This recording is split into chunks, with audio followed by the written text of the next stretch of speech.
You know, of all the plants in Plants vs. Zombies 2, the walnut has to be my favorite. His sturdy disposition in the face of unyielding agony is so much colder than fur and cabbages or whatever this is. Plus, he's just a cool-looking guy. My love for the walnut got me thinking, can you beat Plants vs. Zombies 2 with just walnuts?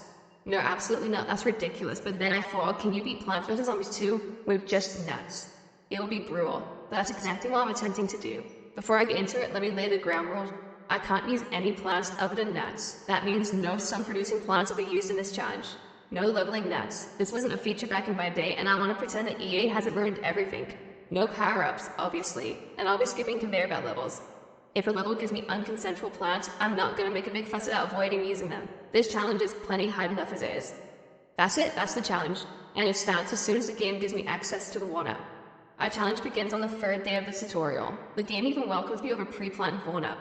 Now you may be thinking, how do we even win with just walnuts? We just stall until all the zombies are on the screen and then we let them always rip. We don't actually have access to the shovel yet, so we just kind of sit around and wait for the zombies to finish their business. There isn't much more to say about the tutorial. We just breeze through a walnut stall until we get the hot sauce. A man I missed when Crazy Dave lusting over a taco was the funniest thing in the world to me. Things were simpler. Now we're in Egypt, the real challenge begins. Day 1 is a plant view tutorial, so we start with a pea show, which in retrospect I could have just shoveled up, but it gets eaten anyway, so it doesn't really matter. Now we just lay back in walnut stall until I notice the mowers respawn. That's really lame, but I suppose this is another tutorial, so whatever. Day 2 is the power-up tutorial. Not the Imazba in order of best to worst, snowballs, electric, fling. Fling's just too much work for me. Here's something I wasn't expecting. Already on day 3, I was fighting for my life. This level took me 15 tries to beat. The third level of this game took me over an hour to beat. It's probably worth noting now that I'm not much of a PvZ2 gamer. Okay, I mostly played the original game as a kid, so my gardening related reflexes need some work. The issue I was having on this level is I just couldn't stall out the zombies long enough to reach the final wave and wait everything out. I mean, the mower still respawns, and this level is actually technically impossible to foul, but I got so close to beating it offensively without any respawning mowers, it became tantalizing to me. I had to beat already one set of mowers or my ego would be shattered. I even came up with my own techniques just for this level. Firstly, I had to plant the walnuts exactly when they came off cooldown or the level was impossible. This involved memorizing the lanes the zombies would appear in so I could pre-place the walnuts. Secondly, I used a strat that I like to call edging, where I let the sun steal the zombies safe from the sun for as long as possible, and then snatch off them at the very last second, so they wasted their time standing on like a moron instead of chewing on my nuts. Even with these techniques, it was a nightmare. After 40 minutes of attempts, I managed to clear the final wave with just one set of mowers.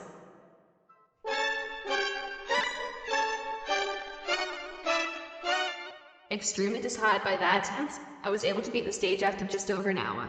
Having a level be this extremely difficult on just day 3 is worrying, as I know this is nothing on the difficulty of later levels. But you know what? I think this is the most fun I've ever had playing this game. Trying to optimize something as silly as walnut spam is just stupid fun to me. After this stage, I was very excited to move on. Day 4 was the first conveyor belt level. It gives you nuts, but not nearly enough. Skip. In day 5, we meet the walnut's natural predator, the torch zombie. This guy is to walnuts what the horrors of 2001 was to the Toys R Us giraffe. They make it impossible to start the level as he incinerates walnuts with just one touch. This unfortunately makes this level impossible. Except the game is telling me I won because of the respawning mowers. And I did so early placing walnuts, so you tell me in the comments if this counts. Moving on. Day 6 is another boring conveyor belt level. I genuinely find these such a chore to play. Day 7's a doozy. I initially thought it was possible as it's just regular zombies and camel zombies, which have a habit of forming polite, orderly queues, making them no more threatening than regular zombies. I got deadened by the sheer amount of zombies. I can barely make it through a quarter of the way of this one. So is that it? The nut challenge already thwarted on day 7 of Egypt. Well, hope is that the later stages of the challenge if I can't beat the easiest levels in the game. You see, didn't that disciple our salvation comes immediately after foul day 7, when we unlock the cash stall.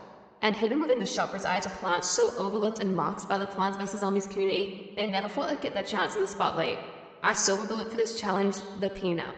Now you see the peanut is diabetic, because he pee and nut at the same time. Having a plant that can clear chaff makes stalling infinitely better. Plus he has the same health as a regular walnut, so he's not too shabby at tanking zombies himself. On top of all this, he's just a dapper looking bloke. Now all that's left is to get 100 gems. Look, I'm gonna be honest with you guys, I had this whole joke planned out where I was going to watch ads until I got enough gems to buy the peanut, and then I was going to speed up the footage, maybe review some of the ads, make some jokes. Tell you guys to subscribe to my channel as my own little advertisement. But the absolute state of this game's monetization is shocking. The things this game runs as ads just for a little bit of profit is absolutely disgusting. The first ad I got, which I'll heavily blur, is the most aggressive, seizure-inducing mess I've ever seen in my life. I couldn't tell you what's going on in this, it was killing my eyes. Is there no filtering process for airing these ads? After this one, I got a create your own anime AI waifu girlfriend, which is just blatantly predatory. Is the money generated from these ads really worth it? What an absolute mess of a company. I just verified my emails and got 100 gems that way. Day 8 starts with demonstration on how to counter the dreaded torture zombies, and this will be great if I could use any of these plants. Other than that, this level is just a case of hoarding plant food for the torture zombies. Also, the sunsuckers are actually such a pain when you don't have any sun producing flowers. All the sun that drops is so important. Okay, so I rewatched Day 9 3 times to find anything interesting to comment on. The unfair power of the peanut just makes some of these levels too trivial, but I'll tell you what I'll do. If I can't find a single interesting thing to comment on, I'll instead provide you with some interesting nut facts. Did you know that peanuts account for 2/3 of all nut consumption? Crazy. Day 10 was possibly the easiest level yet. I just mindlessly placed peanuts in one. Did you know that cashews are actually from the same plant family as poison ivy? They keep all the itchy oils in their shells. I didn't even know plants had families. Day 11 didn't let me choose my plants, so we just skipped those. At this point, I was already starting to worry that the walnut had been completely outclassed, made redundant by the peanut. Thankfully, on day 12, I realized the walnut still had a crucial role to play in this charge.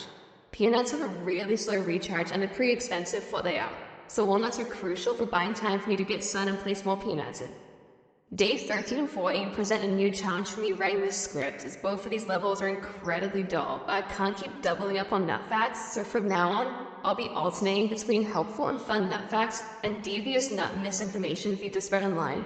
So did you know that 40% of the world's almond supply are bought by chocolate manufacturers? And did you also know that cashews are definitely nuts, and you only think they're seeds because that's a busker some lied to you? If they're not nuts, why are they called cashew nuts? Day 15 was our first protection level, which my buddy the walnut kind of excels at. In day 16, I got to borrow a new nut. This guy is absolutely adorable, and the best part is he gets this tiny shield when he's given plant food. I'm in love. Aside from that, I can't actually tell what he does. He's twice the price of a walnut and less tanky. He doesn't seem to have any special effects either, he does nothing on death. I'm sure he does something if he's a premium plant, but beats me. I just wish the economy wasn't so bad that I had to rent a macadamia nut. This level is also the introduction of the buckerhead zombie, which feels pretty late since you've already seen the sarcophagus zombies, but whatever. One plant food doesn't kill one of these bad boys, that's annoying. Day 17 was a real snooze fest. It's the type of boring that makes you really start questioning where a challenge like this will even translate into an interesting YouTube video. Anyway, did you know that people with peanut allergies aren't actually allergic to nuts? But instead, they're allergic to the very concept of nuts. These people should be kept on leashes. Day 18 is a perennial defense stage, and I'm not really sure why, but these were always my favorite levels. This one in particular, though, is definitely not my favorite, as we're 50 sun short of having a nice even 3 rows of peanuts, and we have to sell for this monstrosity instead. Yuck. Day 19 limits us to only using 16 plants. I wish I could muster together 16 nuts in this sun-starved economy. We also have the mall colonies to consider, but again, this is an absolutely meaningless restriction. Despite this though, this was actually a pretty hard level. The zombies are really ramping up in difficulty a lot now. The walnut was a real champion though, buy me enough time to plant peanuts and holding back buckerheads. I'm not really sure how to describe this. Day 20 wasn't difficult at all, but it felt difficult. Or maybe it just looked difficult. There were so many more zombies than normal, and they got pretty close to the flowers I was protecting. Plus there was a load of the dreaded torture zombies. I did it first try and it wasn't particularly close. Maybe this just marks the beginning of a big difficulty spike. After a very easy day 21, we're awarded with a trophy that grants us an additional 25 sun per start level. This unfortunately is useless, as all nuts are priced at multiples of 50 and the sun also gives us 50. The additional 25 will literally never be spent, but thank you I guess. Day 22, despite being really easy, taught me that using plant food on nuts restores them to full health, just like with the walnut repair from the first game. This is especially important since when peanuts drop below a certain damage threshold, they lose half of their DPS. Peanut damage is already pitiful, so losing more of it could be devastating. And if I use the plant food at the last second, just as a nut's about to be eaten, it's like getting a new nut for free, so this is a cool little tech for the nut arsenal. Day 23 was another very large difficulty spike. The zombies now are much more plentiful, and the bunkerheads in particular are so much more common now, which is a pain. This stage also marks the introduction of the gargantuas.